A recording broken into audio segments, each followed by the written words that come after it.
A gestão João Dória completa um ano, marcada pela busca por parcerias com governos e empresas estrangeiras. Sobre isso, o repórter Daniel Lian conversou com o secretário de Relações Internacionais do Estado, Júlio Serson. Acompanhe a entrevista.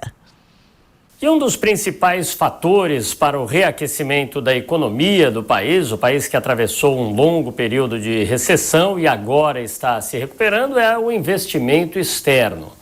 E para falar sobre este assunto, nós vamos conversar agora com o secretário de Relações Internacionais do governo de São Paulo, Júlio Serson.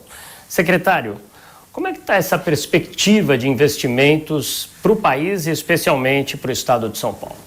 Bem, nós tivemos um ano muito interessante aqui no estado de São Paulo. 2019, que agora caminha para o seu final, foi um ano muito proveitoso. A Secretaria de Relações Internacionais do governo conseguiu atrair bastante recursos, novas empresas, novos capitais. O capital no mundo hoje existe um certo excesso fora do país e a gente está trazendo para o Brasil, especificamente para São Paulo. O ano foi bom, nós esperamos um 2020 mais proveitoso ainda.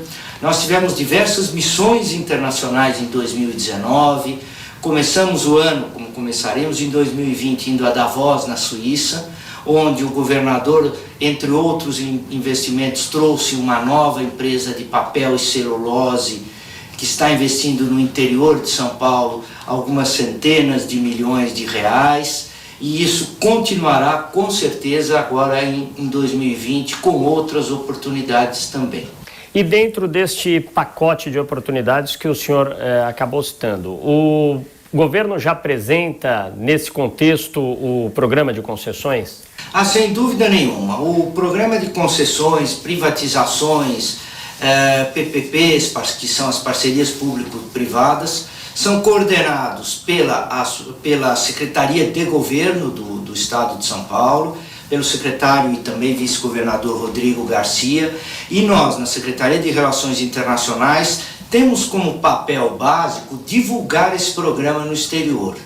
Das missões que o governador fez o ano passado, como eu disse, a Suíça, aos Estados Unidos, a China, ao Japão, Alemanha e Inglaterra, em todos esses países nós divulgamos esses programas das mais diversas áreas, na área de aeroportos, portos, rodovias, ferrovias, hidrovias, enfim, uma série de oportunidades, e algumas delas, claro que essas são negociações mais longas, demoradas, os números são muito grandes, mas algumas delas se acham até em fase adiantada de finalização, e 2020 eu tenho certeza nós teremos o coroamento dessas negociações que se iniciaram agora esse ano. E como é que tem sido a receptividade desses investidores? Olha, muito boa. São Paulo é uma potência internacionalmente falando. O Brasil também está caminhando de forma correta. O Brasil, a área econômica do Brasil tem conseguido muitos avanços. A equipe econômica está se esforçando e São Paulo também tem tido bons resultados. Aliás, São Paulo tem crescido, conforme a própria Jovem Pan divulgou, praticamente o dobro da média nacional de crescimento esse ano.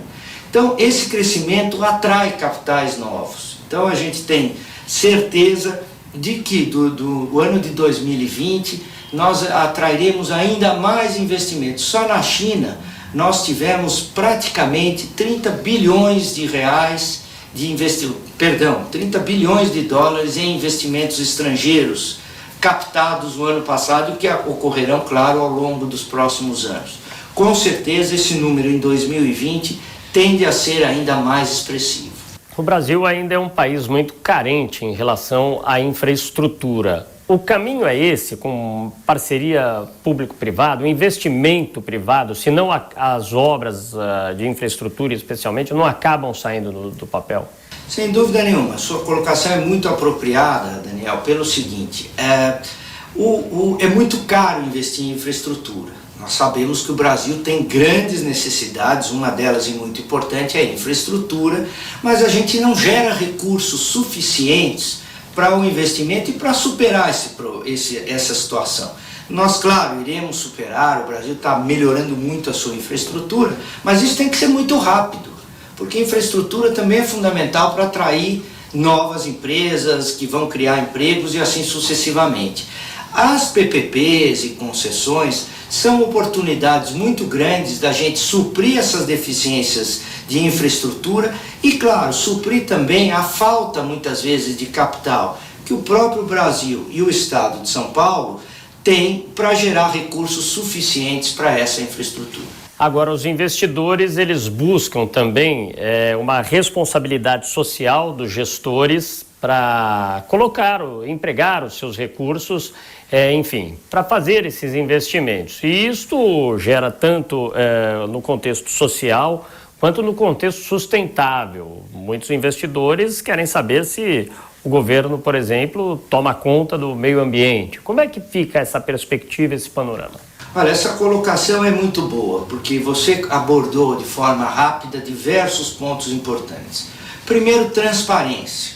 O governo João Dória é um governo que preza pela transparência das suas contas públicas, das atitudes de todos nós secretários, de todo o governo como um todo, das empresas públicas do Estado de São Paulo. Governança, é muito importante esse conceito de governança. O capital quer saber como é que funciona isso.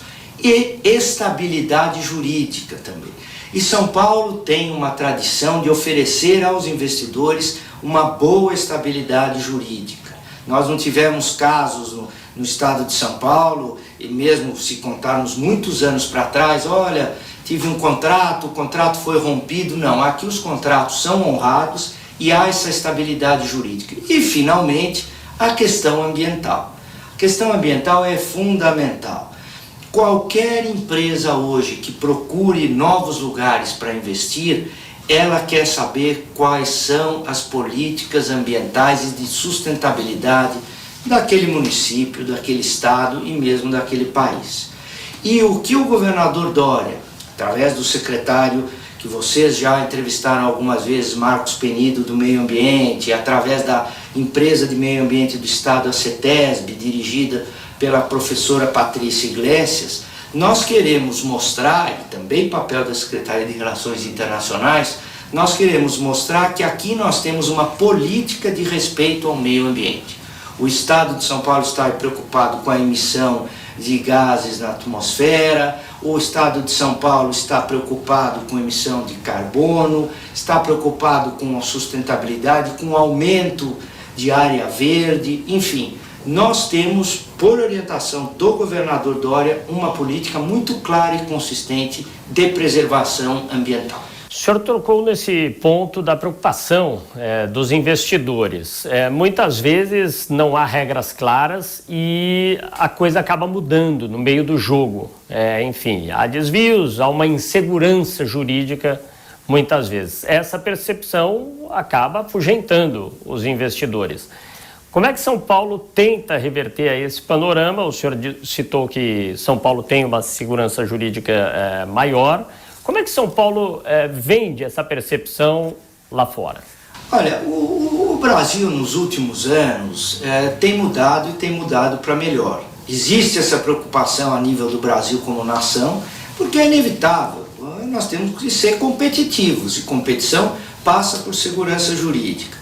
Eu insisto que o Estado de São Paulo tem uma tradição de segurança jurídica. Em bom português, o São Paulo tem honrado ao longo dos últimos anos, das últimas décadas, os contratos firmados. Nós já temos alguma experiência em PPPs, em concessões, vide as rodovias paulistas e vide outros setores também, onde a iniciativa privada já atua conjuntamente com o poder público.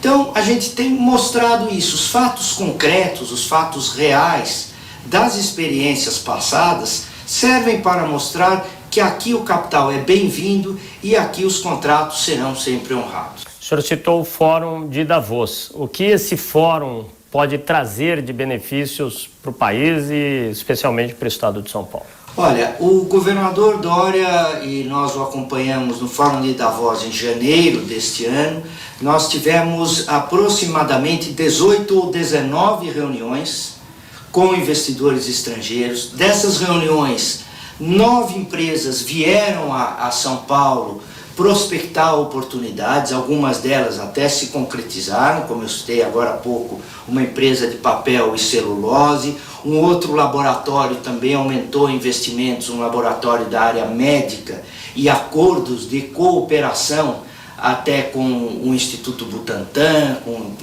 com órgãos brasileiros e paulistas, e nós vamos ter uma programação intensa. Estamos indo, o governador e eu estamos indo no próximo dia 18 de janeiro para Davos, de 18 a 24, por uma agenda intensa. Lá basicamente a agenda com empresas privadas e que tenham interesse e possibilidades de investir em São Paulo.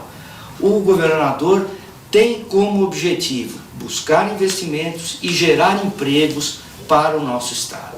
O senhor citou que o ano de 2019 foi bom para o estado. Qual que é a perspectiva, a projeção para 2020? Olha, foi o primeiro ano, o 2019, como eu disse, um ano muito bom, um ano em que nós também tivemos oportunidade de travar conhecimento com a real situação do Estado, com as contas públicas, com a estrutura de governo.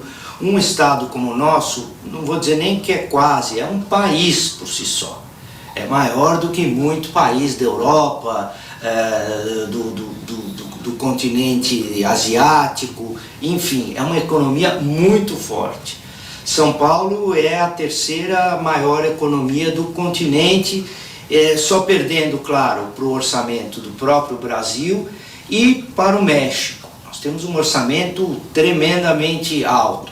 Eu acredito que agora a equipe está mais unida ainda, a equipe está com mais conhecimento do que já tinha antes, e se em 2019 nós conseguimos gerar emprego, atrair recursos, capital estrangeiro, em 2020, além da continuidade disso que já foi feito, nós vamos conseguir atrair mais ainda recursos e negócios para a cidade.